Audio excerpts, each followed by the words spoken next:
Assalamualaikum warahmatullahi wabarakatuh. Kita awali pertemuan kita dengan basmalah. Bismillahirrahmanirrahim.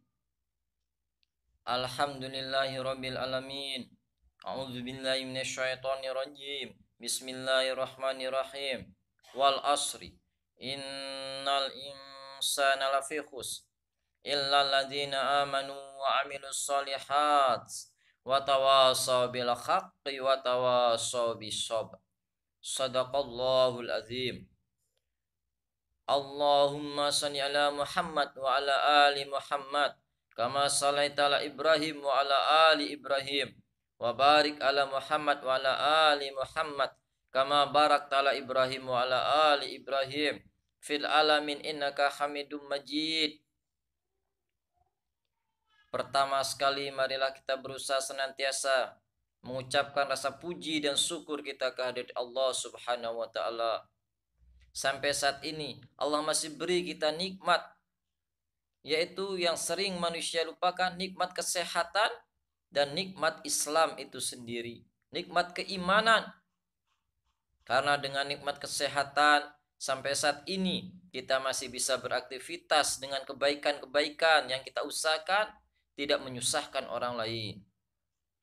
Dengan nikmat Islam yang Allah tanamkan di dalam hati kita, benak kita, dengan nikmat keimanan yang Allah tanamkan di dalam hati kita, pikiran kita, aktivitas kita, kita senantiasa mampu untuk mengerjakan, merealisasikan teori-teori yang kita dapatkan di dalam kalamullah Al-Quranul Karim dan hadis-hadis Rasulullah SAW, baik itu perbuatan beliau, perkataan beliau ataupun ketetapan beliau, menjadi amal soleh, menjadi kebaikan-kebaikan, menjadi perbuatan-perbuatan yang membawa kita, yang membuat kita, diri kita, keluarga kita, masyarakat kita, bangsa dan negara kita, Indonesia dan dunia pada umumnya, untuk senantiasa berbuat kebaikan, untuk senantiasa membuat manfaat-manfaat, sehingga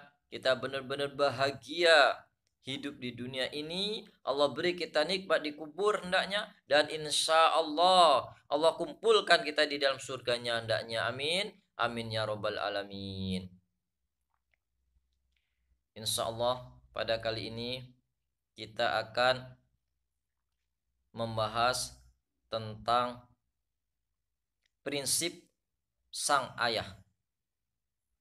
Nah, jadilah seorang petani.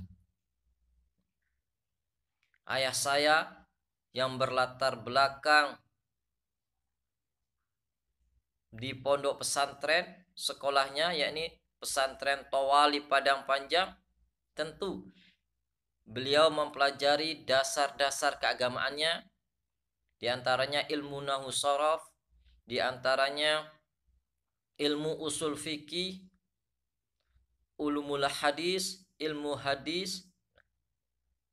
Saya juga mengalami demikian. Saya juga mempelajari diantaranya usul fikih. Di dalam usul fikih ini banyak sekali kaidah-kaidah, kebaikan-kebaikan kaidah atau aturan-aturan agama yang membuat kita berprinsip hidup yang di dalamnya senantiasa membawa, mengajak manusia ke dalam kebaikan dan kebenaran. Di sini, jadilah seorang petani. Di antara seorang petani ini, aktivitas beliau dari menggarap lahan, yakni membersihkan lahan yang mungkin masih semak belukar, hingga mengolah lahan, yakni tanahnya digemburkan hingga mempersiapkan bibit, hingga menanam bibit. Nah, setelah kita tanam bibit di lahan yang telah kita sediakan, hingga perawatan. Ketika juga harus merawat apa yang telah kita tanam. Di dalam Islam, di dalam agama kita senantiasa diajarkan untuk senantiasa menanam yang baik-baik saja. merawat yang baik-baik saja. Insya Allah. Ketika kita menanam yang baik-baik saja, insya Allah akan tumbuh yang baik-baik saja. Yang akan tumbuh ke dalam diri kita, keluarga kita, masyarakat kita, bangsa dan negara kita, dan dunia ini insya Allah kita akan dikenang dengan orang yang baik-baik saja insya Allah. Oleh karena itu mudah-mudahan Allah mudahkan, Allah beri kita taufik hidayah untuk senantiasa menanam di lahan pertanian kita yang baik-baik saja. Kalau kita analogikan, kita sebagai manusia, di mana lahan kita, yakni waktu kita. Nah, waktu yang diberikan oleh Allah Subhanahu wa taala 24 jam ini adalah lahan bagi kita. Bagaimana kita mengisi waktu yang Allah berikan ini untuk senantiasa berbuat kebaikan, beramal soleh. Sebagaimana ayat di atas tadi, wal asri, demi waktu. Innal insana lafi khus, sesungguhnya manusia itu di dalam keadaan merugi. Kenapa dia merugi? Karena dia tidak menanam, tidak di dalam lahannya ini, dengan waktunya ini dia tidak menanam yang baik-baik. Tapi dia menanam sebaliknya. Seperti apa orang yang tidak merugi atau orang beruntung? Illa ladzina amanu. Nah, kriteria pertama orang beruntung adalah orang-orang yang beriman. Apa itu iman? Mengucapkan kalimat asyhadu alla ilaha illallah wa asyhadu anna muhammadar rasulullah. Aku bersaksi bahwa tiada ilah kecuali Allah dan Muhammad Rasulullah. Kita ucapkan dengan lidah kita, kita yakini seyakin-yakinnya dengan hati kita, kita realisasikan di dalam dunia nyata, di dalam amal kebaikan, di dalam berbuat tindakan kebaikan-kebaikan, baik kebaikan untuk diri kita sendiri, untuk keluarga kita, untuk masyarakat kita, untuk bangsa dan negara kita Indonesia, dan untuk dunia ini insya Allah. Sehingga kita benar-benar bahagia hidup di dunia ini, Allah beri kita nikmat di kubur kelak, dan insya Allah Allah masukkan kita di dalam surganya. Amin. Amin ya rabbal alamin. Nah, setelah kita sebagai seorang petani, Allah beri kita lahan, yakni waktu tadi. Nah, silahkan bercocok tanam, bertanamlah sebaik mungkin, sebanyak mungkin. Setelah kita menanam, tentu hasil tanaman kita itu pertumbuhannya berbeda-beda. Ketika kita nanam benih, contohnya mungkin kita menanam benih padi, mungkin kita punya lahan, contohnya saja untuk memudahkan pemahaman kita, 1 hektar. 1 hektar itu tentu banyak sekali benih yang kita akan tanam. Nah, di sekian banyak benih itu, tentu harapan kita, keinginan kita benih ini akan tumbuh dengan baik pertumbuhannya, prosesnya, dan kita harapkan akan mendapatkan hasil.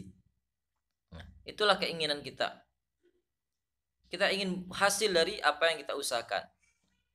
Tentu dari awal kita menanam hingga hasil tentu ada prosesnya. Nah, di proses inilah kita berusaha untuk merawat. Begitu juga dengan waktu tadi. Bagaimana waktu yang Allah berikan kepada kita ketika kita akil balik, yang bisa membedakan baik dan buruk, laki-laki ditandai dengan datangnya mimpi, perempuan ditandai dengan datangnya bulan. Nah, semenjak itulah manusia sudah dikasih tanggung jawab oleh Allah Subhanahu wa taala untuk mengolah lahannya, yakni waktu tadi, hingga dia meninggal dunia. Ketika dia menanam yang baik-baik yang banyak, maka insya Allah faman ya'mal misqala dzarratin khairan yarah. Ketika seseorang memberi kebaikan-kebaikan, maka kebaikan-kebaikan yang akan datang di dalam dirinya, baik secara langsung, baik secara tidak langsung. Begitu wa may ya'mal misqala dzarratin syarran yarah.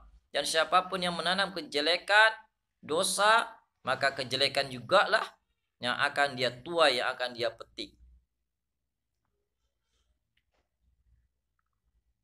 Allahumma rahamna bil Qur'an waj'alhu lana imama wa nuran wa hudan wa rahmah Allahumma zakirna minhu ma nasina wa'allimna minhu ma jahilna warzuqna tilawatahu ana al-laili wa atrafan nar waj'alhu lana hujjatan ya rabbal alamin. Kita tutupkan doa kafatul majelis. Subhanakallahumma wa bihamdika asyhadu alla ilaha illa anta astaghfiruka wa atubu ilaik. Assalamualaikum warahmatullahi wabarakatuh.